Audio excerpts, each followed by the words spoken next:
అదే RTV app వార్తల్ని క్షణాల్లో చదివే అవకాశం ఉంటుంది. ఒక న్యూస్ పేపర్, ఒక టెలివిజన్ ఛానల్ మీ చేతుల్లో ఎప్పుడూ ఉంటాయి. నిత్యం రద్దీగా ఉండేటటువంటి ఆ బస్ స్టాండ్నే టార్గెట్గా చేశారు కొంతమంది దుండగులు. పూర్తిగా అన్ని రూట్లకు చెందిన బస్సులు ఈ బస్ స్టాండ్ గుండా వెళ్తున్న నేపథ్యంలో ఈ బస్ స్టాండ్నే టార్గెట్గా చేస్తూ వరుస దొంగతనాలకు పాల్పడుతున్నారు. ఇవన్నీ కూడా పట్ట పగలే జరుగుతున్న నేపథ్యంలో ఈ బస్ స్టాండ్కు సమీపంలోకి బస్సు వస్తేనే ప్రయాణికులంతా ఆందోళనకు గురవుతున్నారు. అదెక్కడో కాదు, మహబూబ్నగర్ జిల్లాలోని జడ్చర్ల బస్ స్టాండ్లో ఈ ఘటనలు చోటు చేసుకుంటున్నాయి. వరుసగా దొంగతనాలు జరుగుతున్న నేపథ్యంలో ఈ బస్ స్టాండ్ సమీపంలోకి బస్సు రాగానే తమ వస్తువులు కావచ్చు, తమ వెంట తీసుకెళ్తున్నటువంటి నగదును కావచ్చు, వాటన్నిటినీ వెంబడే సరిచూసుకుంటున్నారు ప్రయాణికులు. ఈ మధ్య కాలంలోనే వరుస దొంగతనాలు జరిగినాయి. పూర్తిగా జడ్చర్ల బస్ స్టాండ్ అనేది ఈ ప్రాంతం అన్నిటికీ కూడా సెంటర్ పాయింట్గా ఉంటుంది.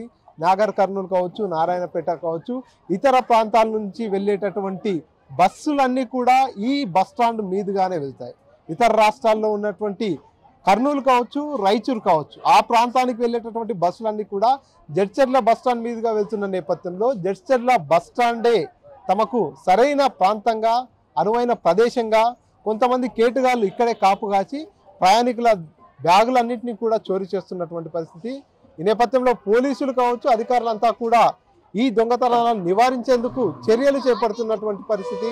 పూర్తిగా ఒక్కసారిగా వరుసగా దొంగతనాలు జరుగుతున్న నేపథ్యంలో ప్రయాణికులంతా కూడా ఈ బస్ స్టాండ్లో బస్సు వస్తుందంటేనే కూడా హడలెత్తుతున్నటువంటి పరిస్థితి అయితే చాలా క్లియర్గా కనిపిస్తుంది. నిత్యం దొంగతనాలు జరుగుతున్న నేపథ్యంలో ఈ బస్ స్టాండ్లో బస్సు వచ్చిందంటే చాలు ప్రయాణికులు కొంత ఆందోళన చెందుతున్నటువంటి పరిస్థితి. అక్టోబర్ నెలలో నుంచి వరుస దొంగతనాలు జరుగుతున్నాయి ఇక్కడ. దీంతో పోలీసులు కూడా పహారా పెంచారు. దొంగతనాలను నివారించేందుకు చర్యలు చేపడుతున్నటువంటి పరిస్థితి. గతంలో ఆంధ్రప్రదేశ్లోని తణుకుకు చెందినటువంటి భానుచంద్ర అనేటటువంటి ఒక సాఫ్ట్వేర్ ఎంప్లాయీ ఇదే బస్ స్టాండ్లో తన ల్యాప్టాప్తో పాటు క్రెడిట్ కార్డులు, ఇతరత్ర వాటిని అన్నింటినీ కూడా పోగొట్టుకోవడం జరిగింది. ఈ బస్ స్టాండ్ మీదుగానే ప్రయాణం చేస్తున్న నేపథ్యంలో మార్గ మధ్యంలో ఉండేటటువంటి ఈ బస్ స్టాండ్ దగ్గరికి రాగానే బస్సు డ్రైవర్ భోజన విరామం కోసం ఇక్కడ బస్సును ఆపడం జరిగింది. అదే సమయంలో భానుచంద్ర అనేటటువంటి వ్యక్తి తన వెంట తెచ్చుకున్నటువంటి ల్యాప్టాప్ కావచ్చు, తన బ్యాగ్ను కూడా బస్సులో వదిలేసి స్నాక్స్ నిమిత్తం కిందికి వెళ్ళడం జరిగింది. తిరిగి వచ్చి చూసేసరికి తన బ్యాగు, ల్యాప్టాప్ అన్నీ కూడా మాయమైపోయాయి. ఆందోళన చెందినటువంటి భానుచందర్ వెంటనే పోలీసులను అప్రోచ్ కావడం జరిగింది. కేసు నమోదు చేయించడం జరిగింది. ఆ తర్వాత కొద్ది రోజుల్లోనే మళ్ళీ దొంగతనం జరిగింది. అది కూడా ఇదే బస్ స్టాండ్లో జనగామ జిల్లా కేంద్రానికి చెందినటువంటి కాసం ఆంజనేయులు అనేటటువంటి దంపతులు కర్నూలు నుంచి హైదరాబాద్కు వెళ్లేందుకు బస్సులో ప్రయాణిస్తున్నారు. అందులో భాగంగానే జడ్చర్ల బస్ స్టాండ్ దగ్గరే బస్సును నిలిపివేశారు.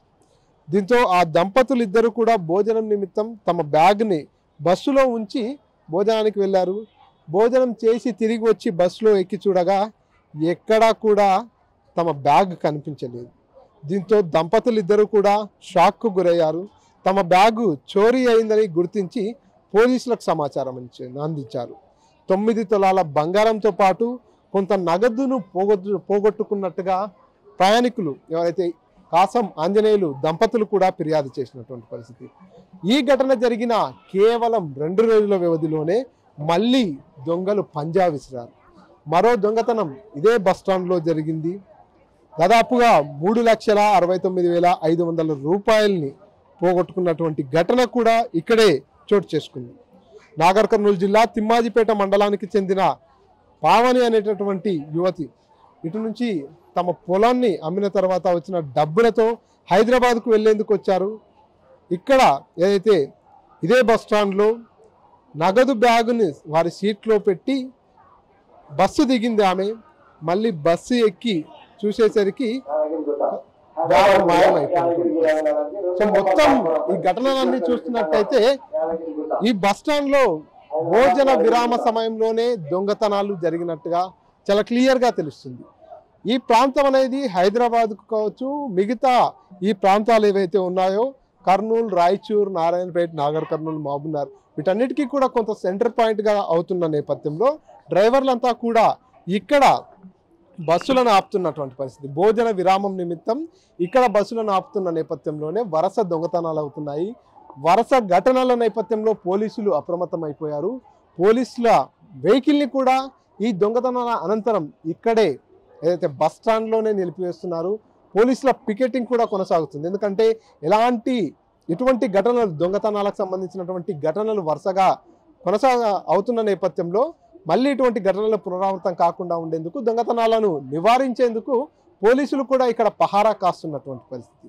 ఏది ఏమైనా వరుస దొంగతనాలు, లక్షల రూపాయల నగదు కావచ్చు, ల్యాప్టాప్ తదితర విలువైన వస్తువులు కావచ్చు, బంగారం లాంటి ఆభరణాలు కావచ్చు, వాటన్నిటినీ దొంగలు ఎరవేసి దొంగతనం చేస్తున్న నేపథ్యంలో ఒకసారిగా ప్రయాణికులంతా కూడా ఆందోళనకు గురవుతున్నటువంటి పరిస్థితి. ఇక్కడికి వచ్చేటటువంటి ప్రయాణికులంతా కూడా తమ వెంట తెచ్చుకున్నటువంటి విలువైన వస్తువులు కావచ్చు, ఇతరత్ర సామాగ్రిలంతా కూడా జాగ్రత్తగా ఉంచుకోవాలి. దొంగల బెడద పెరిగిన నేపథ్యంలో పూర్తిగా అప్రమత్తంగా ఉండాలి. ఎట్టి పరిస్థితుల్లో ఏమరపాటున ఉండరాదనేది ఇక్కడ ఉండేటటువంటి సిబ్బంది కావచ్చు, పోలీసులు కూడా తెలియజేస్తున్నటువంటి పరిస్థితి. కాబట్టి మీరు కూడా జడ్చర్ల బస్ స్టాండే కాదు, ఎక్కడ ప్రయాణిస్తున్నా సరే మీ వెంట విలువైనటువంటి వస్తువులు ఏవైనా ఉన్నాయంటే ఖచ్చితంగా బస్సు దిగేటప్పుడు వాటిని మీతో పాటే తీసుకెళ్ళండి, మీతో పాటే ఉంచుకోండి. ఏమరపాటున కానీ పొరపాటున కానీ బస్సులో విలువైనటువంటి వస్తువుల్ని ఉంచి దిగిన తర్వాత దొంగలు రెచ్చిపోతున్నారు. కాబట్టి ఆ వస్తువులు, ఆ నగదు అంతా కూడా మాయమయ్యేటటువంటి అవకాశాలు ఉన్నాయి.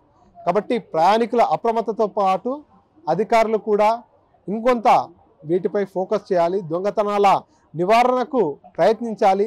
సీసీ కెమెరాల ఏర్పాటు కావచ్చు, పోలీసుల పహారా కావచ్చు, ఇతరత్ర చర్యలు తీసుకొని దొంగతనాలు జరగకుండా ప్రయాణికులు కొంత భయం లేకుండా ప్రయాణం చేసేలా చర్యలు తీసుకోవాలని ఇక్కడ ప్రయాణికులు కూడా కోరుతున్నటువంటి పరిస్థితి. కెమెరా పర్సన్ నర్సింగ్ రెడ్డితో Manikanta, RTV, Jadcherla bus stand నుంచి. మరిన్ని వీడియోస్ కోసం ఛానల్ సబ్స్క్రైబ్ చేయండి. లేటెస్ట్ అప్డేట్స్ కోసం వాట్సాప్ ఛానల్ ఫాలో అవ్వండి. అండ్ లింక్ డిస్క్రిప్షన్ లో ఉంది.